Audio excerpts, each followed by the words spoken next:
गजा की जंग इजरायली मईशत यानी इकोनॉमी को थका रही है और शोबे टेक्नोलॉजी को शदीद नुकसान इससे पहुंच रहा है।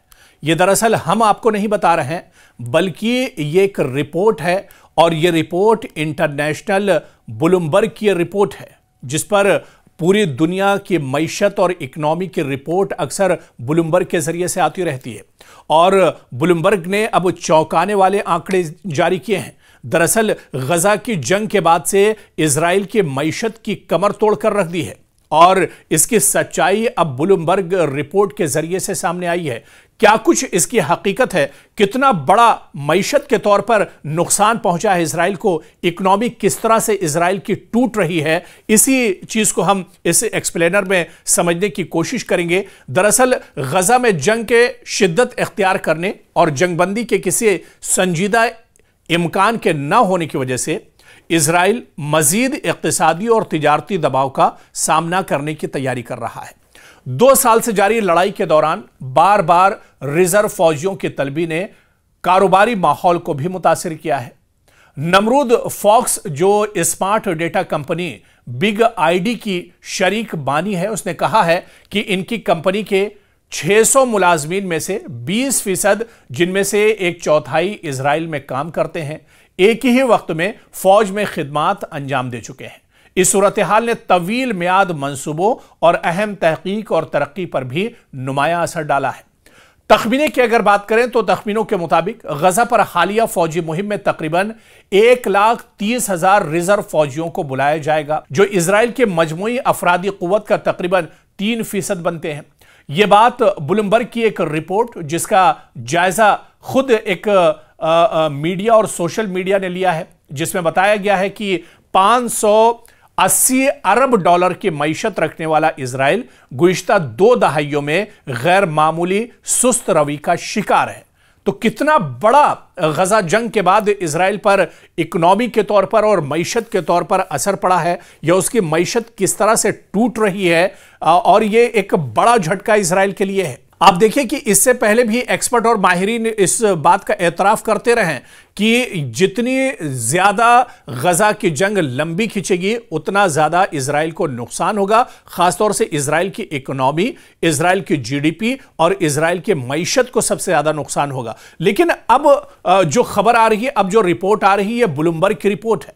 और ब्लूमबर्ग की रिपोर्ट जो आंकड़े हैं वो सिर्फ ऐसे ही नहीं है या हवाई आंकड़े नहीं है, बल्कि ये आंकड़े बताते हैं कि इजराइल को बड़े पैमाने पर गजा जंग के चलते एक तरह से नुकसान हुआ है। और आप देखिए कि इजराइल गुज़िश्ता 2 दहाइयों में गैर मामूली सुस्त रवि का शिकार रहा है। पूरे तौर से इसका बिजनेस और कारोबार ठप रहा है। इस जंग का असर पूरे इजराइल पर एक तरह से पड़ा है। दुनिया में कई ऐसे मुल्क हैं जिन्होंने इजराइल का बायकॉट किया है, इजराइल के जो प्रोडक्ट है उनका बायकॉट किया है। लेकिन इसके अलावा अगर आप पूरे इजराइल के अंदर ही देखिए, जिस तरह के हालात हैं, जहां पर हुसी लगातार अटैक करते रहते हैं, हमास की तरफ से अटैक होते रहते हैं, ईरान की तरफ से पिछले दिनों जिस तरह से अटैक होते रहे, तो ऐसे में जो इजराइल के अंदर कारोबारी जो एक माहौल था, बिजनेस का जो पूरा एक माहौल बना हुआ था, उसको एक बहुत बड़ा धचका पहुंचा है। और यही वजह है कि गुज़िश्ता 2 दहाइयों में गैर मामूली सुस्त रवि का इजराइल का जो कारोबार है वो शिकार रहा है। जंग से पहले की सतह के मुकाबले में अफरात ज़र के बाद भी मजबूई कौमी पैदावार कम है, मालियाती खसारा बढ़ गया है और हुकूमत को लड़ाई के अखराजात पूरे करने के लिए मकामी और बैनुल अक़वामी बॉन्ड मार्केटों से रिकॉर्ड सतह पर कर्ज लेना पड़ा है। तो इजराइल, जो अपने आप में सुपर पावर कहा जाता है, जिसका हथियार और लेटेस्ट हथियार में पूरी दुनिया में डंका बज रहा है, टेक्नोलॉजी में अपनी एक अलग मकाम इजराइल रखता है, लेकिन जब से गजा और हमास के साथ जंग छिड़ी है, तब से आप देखिए कि अपनी इकोनॉमी को बचाने के लिए बड़े पैमाने पर इजराइल को भी कर्ज लेना पड़ रहा है। ब्लूमबर्ग इकोनॉमिक्स के अंदाजों के मुताबिक इजरायली मईशत इस वक्त जंग न होने की सूरत के मुकाबले में 7% छोटी है। यह आलमी मालियाती बहरान जितनी बड़ी ज़र्ब के मुतरादिफ है। दूसरी जानिब सरमायाकार जंग के तवील होने और इसके असरात से खौफजदा हैं। खासतौर पर पाबंदियों की धमकियों और स्टॉक मार्केट की कमजोरी के बायस खौफ और जो डर है वो बढ़ रहा है। और इसके अलावा जो बरामद कुनंदगान हैं, खासतौर पर टेक्नोलॉजी के शोबे से ताल्लुक रखने वाले, दुनिया में बढ़ती हुई तन्हाई से बहुत ज्यादा डर और खाइफ हैं, क्योंकि गजा की तबाही की तस्वीर पर आलमी गुस्सा लगातार बढ़ रहा है और छोटी और दरमियानी कंपनियां जो इजराइल की अफरादी कुव्वत का तकरीबन 60% रोजगार फराहम करती हैं, सबसे ज्यादा मुतासिर हो रही हैं, क्योंकि अफरादी कुव्वत की शदीद अब कमी महसूस की जा रही है। चंद मुलाजमीन की गैर हाजिरी भी इनके वजूद को खतरे में डाल देती है। इजरायली सोशल सिक्योरिटी के आदादो शुमार के मुताबिक वो 5% खुद कारोबारी अफराद जो 30 दिन से ज्यादा फौजी खिदमात के लिए तलब किए गए, गुज़िश्ता साल के आखिर तक अपना कारोबार बंद करने पर मजबूर हो गए।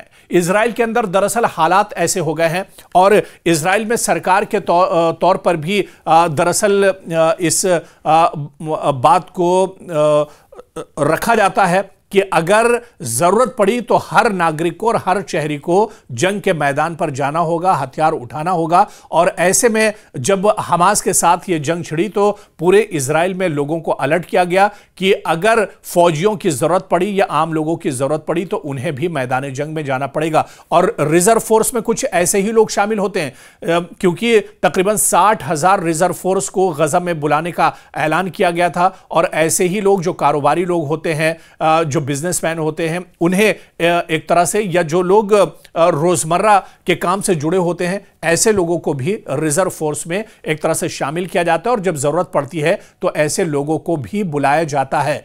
तो आप देखिए कि कितना बड़ा खसारा है जो दुनिया के सामने अब निकलकर सच्चाई एक तरह से आ रही है। और आप देखिए कि सिर्फ पूरे गजा पर कंट्रोल हासिल करने के लिए जिस तेजी से इजराइल पेशकदमी कर रहा है, जिस तेजी से इजराइल लगातार अब हमलों की तादाद भी उसने बढ़ा दी है, हमले तेज कर दिए हैं, दरअसल इसके पीछे यही कुछ बड़ी वजह है। क्योंकि मईशत अब पूरे तौर पर इजराइल की टूट रही है, इकोनॉमी एक तरह से अब तबाह बर्बाद हो रही है और इजराइल के सामने बहुत से चैलेंजेस एक तरह से मुंह खोले खड़े हुए हैं। और इन्हीं चैलेंजेस से निमटने के लिए, इन्हीं दुश्वारियों से निमटने के लिए अब गजा पर जल्द से जल्द इजराइल एक तरह से कब्जा करना चाह रहा है, ताकि जंग का दौर खत्म हो और उसके बाद जो इकोनॉमी या फिर मईशत से जुड़ा हुआ जो मामला है वो एक तरह से पटरी पर लौट कर आए। हालांकि इजराइल को इस बात का भी अंदाजा है, बिन्यामिन नेतन्याहू भी ये जानते हैं कि सिर्फ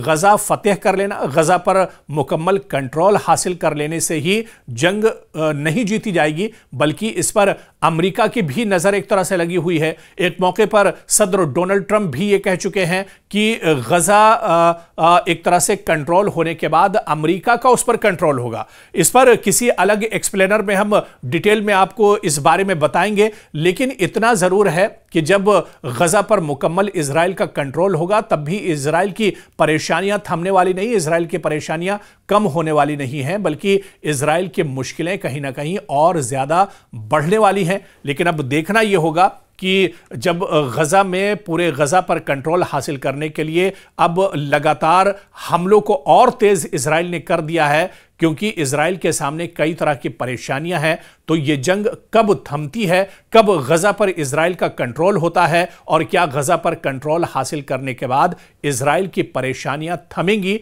इजराइल की जो मुश्किलात हैं, बिन्यामिन नेतन्याहू की जो मुश्किलात हैं, क्या ये थमेंगी, ये देखना भी बहुत अहम होगा।